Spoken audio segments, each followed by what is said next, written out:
Welcome to the Deep Dive, where we unpack the most insightful sources to help you get truly well-informed. Today we're diving into a question that, let's be honest, has probably frustrated all of us at some point. What do you really want? Oh, definitely. It's that common feeling often called desire fog, where you're maybe confused or overwhelmed, or perhaps even a little guilty about what your heart truly desires. Right. And often it's because, well, we were never really taught how to want, were we? That's a Exactly. great point. We're so often programmed to chase, external success, but rarely taught how to identify what genuinely fulfills us.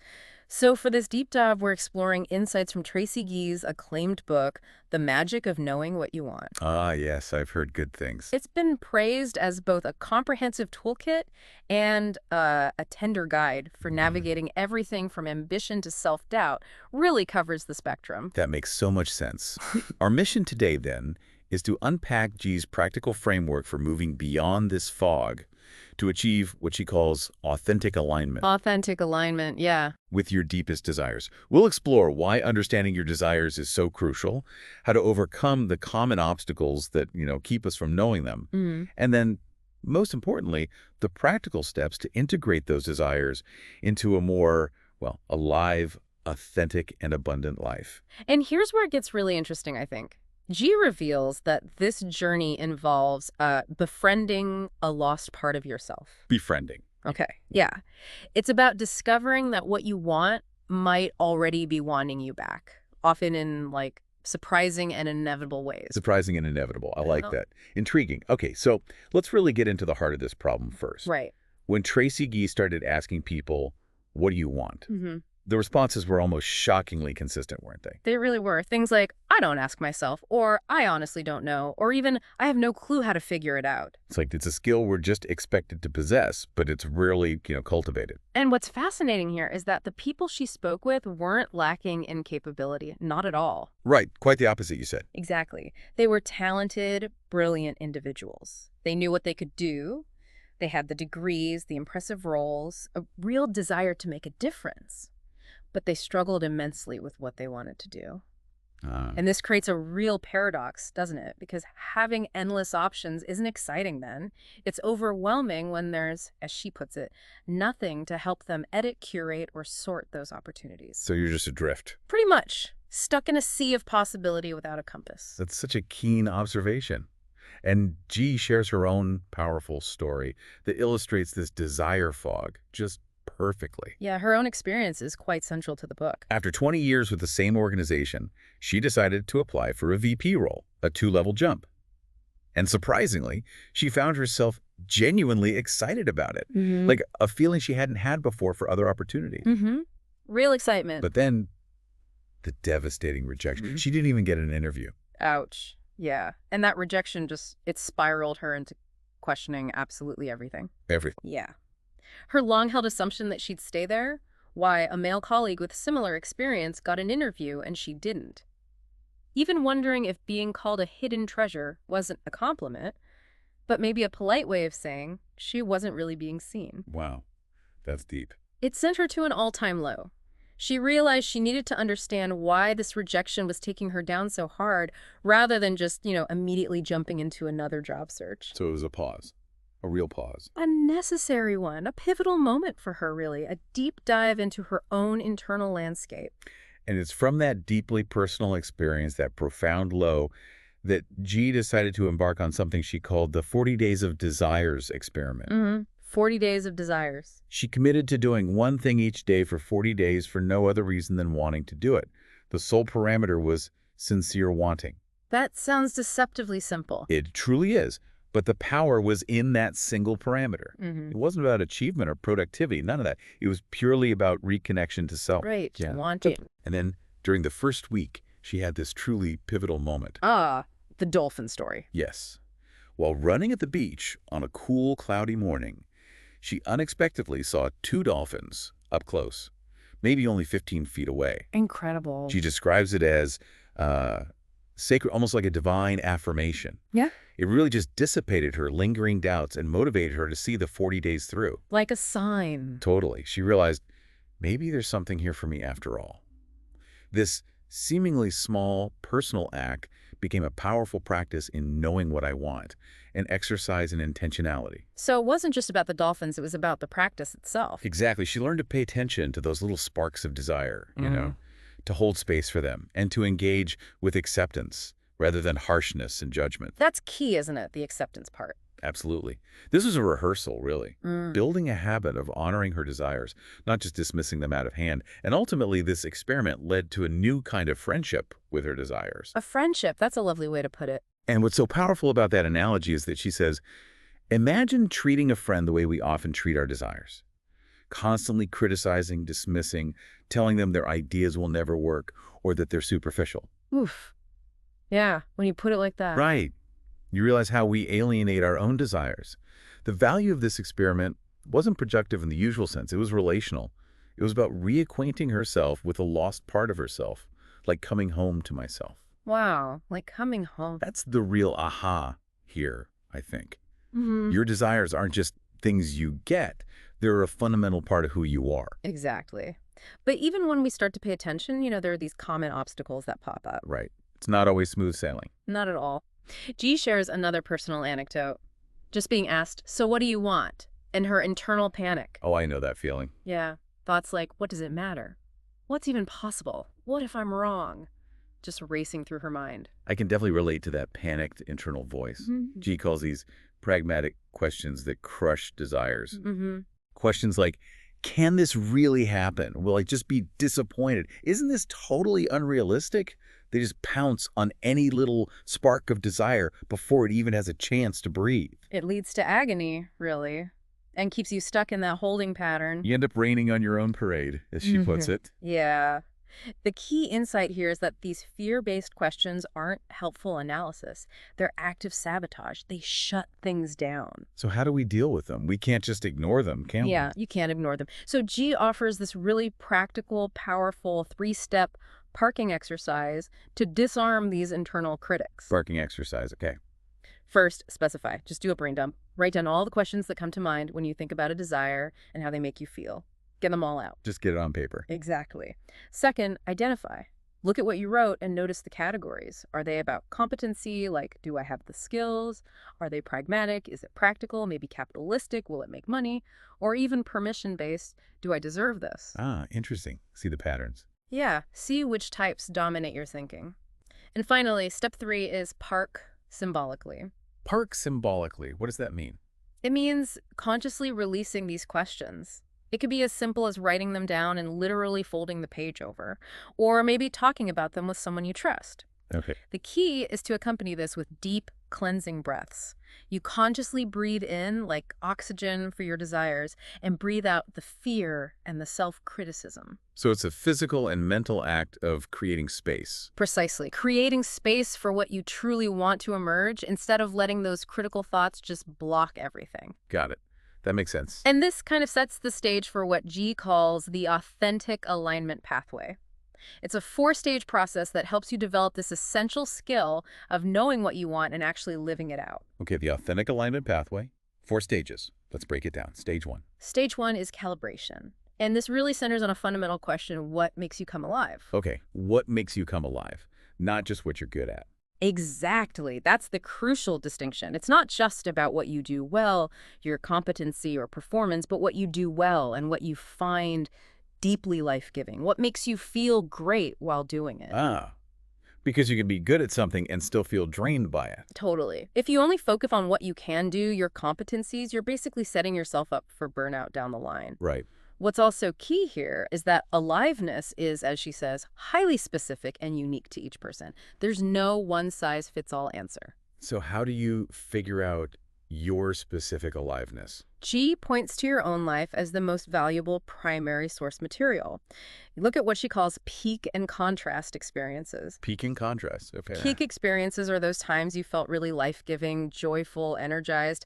Contrast experiences are the opposite: draining, depleting, maybe frustrating. So you mine your own past experiences. How do you actually do that calibration? It's a 3-step process. First, you name your experiences, but be specific. So instead of just saying mentoring, she suggests something more detailed, like mentoring Daniel while we worked on the X project for 1 year. Granular. Yep. Second, notice details. Use those classic journalistic questions. Who, what, when, where, why, how. But crucially, pay attention to how the experience felt in your body. In your body. Yeah. Interesting. Were you energized, joyful, drained? Did you feel tightness, heaviness? Your body holds a lot of wisdom. That's a powerful idea. Okay. Name, notice, and the third step. Third, categorize insight. Look at the details and identify the underlying characteristics, values, strengths, or gifts that were revealed. So that mentoring Daniel example might point to a love of seeing potential in others and helping them develop. Ah, okay. You extract the essence. Exactly. The core insight here is that your body is like a powerful compass, giving you real-time feedback on what truly nourishes or depletes you. It guides you towards what makes you feel most alive. Okay, calibration. Got it. What's stage 2? Stage 2 is expansion. This is where you start exploring limits and possibilities. Expanding possibilities. How so? It's about recognizing how often we internalize limitations. Maybe from others, like someone telling you, you'll never make it as a writer. Or maybe from our own unexamined rules, like I'm too old for that, or what I want doesn't even exist. Oh yeah, those internal rules can be sneaky. Totally. So this stage actively encourages you to challenge those assumptions, to question them. And G frames being really honest about your desires as an act of courage. Yes. Radical honesty about your desires is an act of courage. She sees it as something that expands your capacity for receiving goodness rather than some frightening path to disappointment. That reframes it completely. It's not scary, it's brave. Exactly. It transforms self-doubt into a kind of brave self-acceptance. So how do you practice this expansion? Well, she suggests a really profound exercise. The 100 Desires prompt. 100. Wow. Yeah. The idea is to sit down and write 100 desires with no restriction or limitation. Doesn't matter how trivial or seemingly unattainable or even silly they seem. Just write them down. No editing. No editing. The purpose is simply to take an open inventory and stop yourself from overthinking or censoring. The insight is that by sheer volume, you kind of bypass your internal critic and might uncover desires you didn't even know you had. That sounds both daunting and liberating. It can be. And this stage also introduces a really cool concept G loves from NPR's Pop Culture Happy Hour. Oh yeah, what's that? It's the equation. Surprising plus inevitable, satisfying. Surprising plus inevitable equals satisfying. Think about it in stories when something happens that you didn't see coming, but in retrospect, it feels like everything was building to this. It feels deeply right, even though it was unexpected. I know that feeling in movies or books. Right. G says it's not just about predicting the future, but about trusting that your deeper desires will find their way to you, maybe in forms you couldn't possibly imagine right now. So it's about being open to the unexpected. Exactly. She gives a perfect example from her own life. She had a speaking gig in Seattle, planned to stay with a friend at an Airbnb, but the Airbnb got canceled last minute. No. But serendipitously, they ended up getting discount tickets to the musical Come From Away and were seated right in the front row. Wow. And it turned out to be this perfectly timed and deeply meaningful experience for her. It felt completely surprising and inevitable. So it showed her that this concept isn't just for TV characters. Right. It's for us, too. It's about being open to the unexpected ways our desires might actually manifest. Okay, that's expansion. What comes after that? Calibrate, expand. Stage 3 is experimentation. This is where you turn all that curiosity you stirred up into actual clarity. Experimentation, so taking action. Yes. G emphasizes what she calls the clarity paradox. You experiment your way to clarity, you don't think your way there. You experiment your way there, you don't think your way there. I like that. Yeah. That ping-pong style argument you have with yourself. Debating pros and cons endlessly without actually moving forward. Been there? That's usually a sign you're stuck in a thinking question that actually requires action. The huge takeaway is that the solution isn't more deliberation, it's movement. You won't think your way to clarity, you'll act your way there. Okay.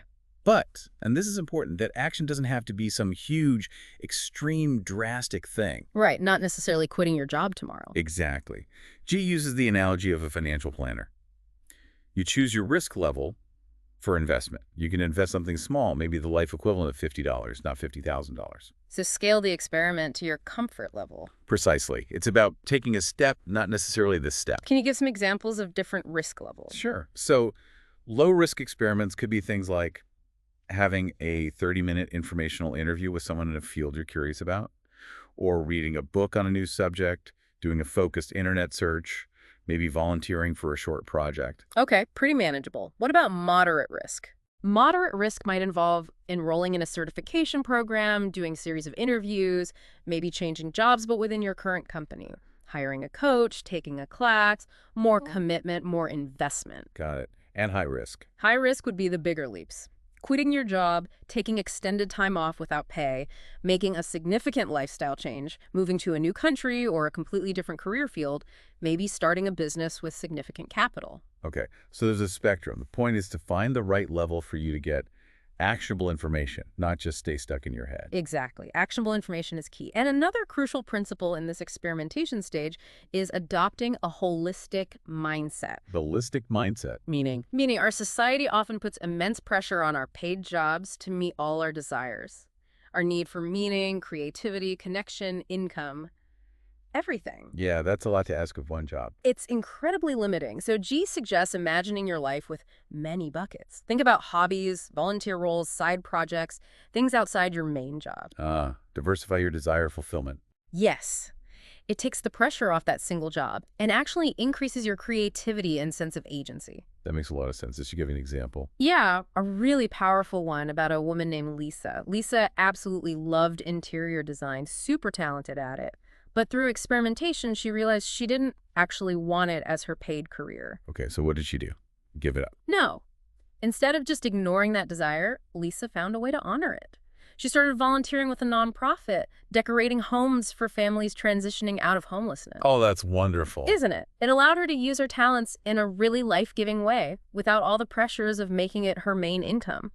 It beautifully shows how desires can be met creatively outside that traditional employment box. So the takeaway is your passion doesn't always have to be your paycheck. Exactly. It can live in other buckets. Okay. Calibrate, expand, experiment. What's the final stage? The final stage, stage 4, is integration. This focuses on exercising agency with the outcomes of your experiments. Agency with outcomes. What does that mean? Interpreting results. Pretty much. One of Gee's key insights here is that outcomes are not self-interpreting. We tend to view them too simplistically, like good or bad, success or failure. Right. Binary thinking. Yeah. The transformative insight is to see them simply as information, feedback, data. That's a profound shift in perspective, isn't it? From judgment to information. It really is. She talks about a client, Alex, who didn't get a job offer after an experiment and initially saw it as a total failure. Well, that didn't work. Which is easy to do. Very. But G helped her reframe it. To see it as an invitation, G uses that word a lot, an invitation to keep going, but maybe incorporate some new steps based on what she learned. Like a course correction. Exactly, like a baseball batter learning to read pitches to hit better. Outcomes aren't necessarily endings. They contain these invitations to your next steps. They're feedback, not final judgments. Invitations. Okay. What kind of invitations might outcomes contain? G identifies 4 common ones. The first is the invitation to celebrate. To celebrate. Even small things. Yes, especially small things. It means celebrating every win, big and small. Think of someone like Nakia launching her business. Okay, obviously you celebrate that big milestone. All right. But G says also celebrate all the consistent small steps that led up to it. Filling out the paperwork, making the first sale, whatever it is.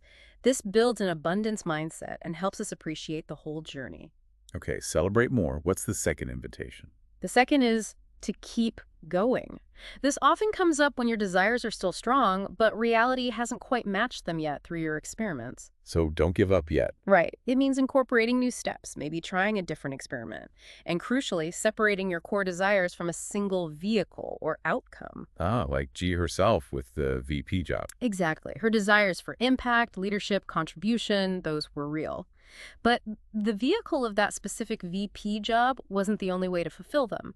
And eventually they were met in other surprising ways once she stopped fixating on that one path. Got it. Keep going, but be flexible. Third invitation. The third is to release what does not align. Sometimes through experimentation, you just find that a desire you thought you had, well, it wanes. Or an experiment clearly proves something isn't actually a good fit for you after all. And that's okay. It's not failure. Absolutely. Okay. It's an important discovery. It's valuable information. Like a client of his who realized after some experiments that working in finance just wasn't for him, even though it looked good on paper. Recognizing that and letting it go is a success, not a failure. Okay. Release what doesn't align. And the fourth invitation. The fourth, and perhaps the most profound, is the invitation to grieve. The grieve. Yes. This is for those times when maybe there are no clear paths forward for a particular desire, when what was wanted is simply not what has been given and maybe can't be. That sounds difficult. It is. Gee quotes Chaplain J.S. Park, who says, "Grief is the voice of what is gone." This invitation is about allowing yourself to be present with that loss, rather than trying to bury it or deny it. It's about feeling what needs to be felt. Honoring the loss, not just pushing past it. Precisely. It's part of integration, too. Wow. Okay, those four invitations: celebrate, keep going, release, grieve. That's a really rich way to look at outcomes. Isn't it? It moves beyond just success-fail. Definitely. Now, this fresh perspective on desire, how does it apply to something practical, like goal setting? Because traditional goals often feel, well, kind of joyless. Oh, totally. Especially those New Year's resolutions, right? They often feel like a burden. And the stats back it up. Research shows something like a staggering 91% of New Year's resolutions fail by February. 91%. Yeah. It often leads to dread and disconnection from the very thing you supposedly want. It's a cycle so many of us know well. So how does Gee's approach differ? Well, she smartly contrasts the common idea that desires are the enemies of goals, like desires are frivolous distractions, with her belief that desires bring goals to life. Ah, desires fuel goals. Exactly. She argues that goals can be a dynamic process centered on your internal reality, your actual desires, rather than something external and rigid that just makes you feel disconnected and maybe even resentful. Okay, so how does that look in practice? Consider Grace, one of the examples in the book. She's a working mother in her 50s who trains for Ironman triathlons. Whoa, that's intense discipline. Incredible discipline, right? But here's the thing. Grace described her experience not primarily as grueling discipline, but as one of enjoyment, energy, and genuine desire. Enjoyment, training for an Ironman. Yeah. It beautifully illustrates how even incredibly challenging goals can feel enjoyable and motivating when they are deeply aligned with a personal desire. It's not just about willpower, it's about wanting to do the work because the desire behind it is so strong. So the desire makes the discipline sustainable, maybe even enjoyable. That's the idea. So the starting question for desire-based goal setting becomes remarkably simple. What are the outcomes you're excited to see? Not what should I achieve, but what excites me. Exactly. Think about Kelly, another example, who was in grad school. She realized she wasn't actually motivated by getting the degree itself. What truly excited her was communicating what she learned to her mentoring team. So that excitement became her focus. Yes. That excitement guided her goals, making the difficult work feel energizing rather than like a total drain. Okay, so connect goals to excitement. What else? Well, you can actually use the same name, notice, categorize, calibration process from stage 1, but apply it to your past goal experiences. Use calibration for goals. How? Look back at goals you've set before. Which ones worked? Which didn't? What felt energizing? What felt like a slog? Use name, notice, categorize to understand your unique personal approach to goals. What motivates you? What structures work for you? So you leverage what's already worked, tailor it to yourself. Exactly. Making them feel more natural and less like some forced march imposed from the outside. Gee also talks about discipline and desire quadrants, right? She does. Just briefly, when both discipline and desire are high, you get inspiration. That's like Grace's Ironman. Pure flow, fueled by desire. Okay. But when both discipline and desire are low, you often end up with a non-starter, and that describes so many of those abandoned New Year's resolutions. Right. No fuel in the tank. Pretty much. The key takeaway is simply that desire is the essential fuel for sustainable discipline. Without it, you're likely to run out of steam. Makes sense. But what if your goals do get stuck? Even if the desire is there, what kind of troubleshooting does she offer? Good question. She offers some clear, practical tips. First, check the scope. If you feel overwhelmed by how big a goal seems, shrink the next step. Make it as small as you need to. Like ridiculously small. If necessary, yes. For Gee, when she was building her website, she sometimes treated it like taking a daily vitamin. Maybe the step was just research one website template or write one heading for one page. Okay. Tiny steps. Consistency over size is the secret here. Just keep the momentum going, however small. Okay, scope. What else? Second, check for relational support.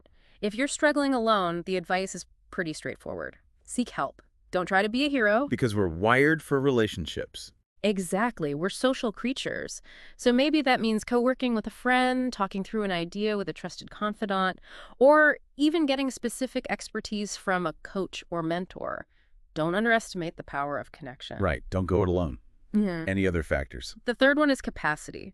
Sometimes you're just in a really demanding season of life, maybe dealing with grief, new parenting, a major move, illness. Life happens. It does. And if your capacity is genuinely low, it's okay to adjust the timing of your goals. Lengthen the timeline, maybe even postpone something for a while. Give yourself grace to navigate what's truly important in that moment. It's not failure, it's wisdom. Scope, support, capacity. Very practical. Yeah, it helps you figure out why you might be stuck. So bring it all full circle. Mm-hmm. Let's revisit Tracey Gee's own journey after that initial rejection and the 40 days experiment. How did this all play out for her? It's a really lovely full circle story. Remember that painting she did during her low point after the VP rejection? Yeah, the stark and minimalistic one that felt boxed in. That's the one. It expressed this prison-like sadness, but there was a small rectangle she'd painted in it, and a friend commented that it looked like a door. A door. Interesting. And that little comment, that reframing, actually sparked something. It inspired her to sign up for coaching certification. It was like a tiny crack of light in a dark time. Wow. So the art reflected the feeling, but also hinted at an opening. Exactly. And then, years later, her desires started to manifest in those surprising and inevitable ways we talked about earlier. Okay, how so? Well, she ended up facilitating a nonprofit retreat, and she just felt completely made to do that work. It gave her exactly the kind of deep impact and contribution she had wanted from the VP role, just in a totally different form. Ah, the desire was met, just not through the original vehicle. Precisely. And later, she found some old clippings she'd saved from that original painting session, vibrant green desires she'd cut out, but hadn't felt able to put on her boxed-in canvas back then. But they were clearly present, waiting. The desires were there all along. They were. And then the most amazing thing happened. About 5 years after that dolphin sighting, Yeah. a bright orange sailboat mobile appeared on her neighborhood Buy Nothing group online, just randomly offered up. Okay. She felt drawn to it, got it, and then later, when she dug up an old collage she'd made years before, she realized the mobile was an exact match to a specific clipping she'd saved on that collage. No way. Seriously. Seriously, the two-dimensional image from her collage had literally become real, a physical manifestation of a long-held, perhaps even unconscious desire. That's incredible. Like Yeah. magic. Right, the magic of knowing what you want. This incredible full-circle moment really affirmed for her that her desires had been speaking all along. They were wise, and they were inevitably making their way to her in ways she never could have predicted. Wow. It really highlights that there's this deeper wisdom within us if we learn to listen. That's the core message, I think. So wrapping this up, Mm. what does this all mean for you, the listener? Well, I think the main takeaway is that knowing what you want isn't some fixed destination you arrive at. It's a continuous practice. It's like building and tending to a relationship with yourself. A relationship, yeah, and a dynamic journey of this authentic alignment. Exactly. It's about learning to listen to that internal compass, your own unique sense of aliveness, and then bravely responding to the invitations life inevitably gives you through your experiences and outcomes. And this process, it's really for anyone, isn't it? No matter what season of life you find yourself in, whether you're navigating a huge career change or maybe just trying to bring a little more joy and meaning into your everyday. Absolutely. It's fundamentally about living a life that truly feels like your own, aligned with who you are and what makes you come alive. So perhaps the final thought to leave everyone with is this. What could shift in your life if you dared to truly befriend your desires, to really honor their wisdom, and to engage with the surprising and perhaps inevitable path they might reveal?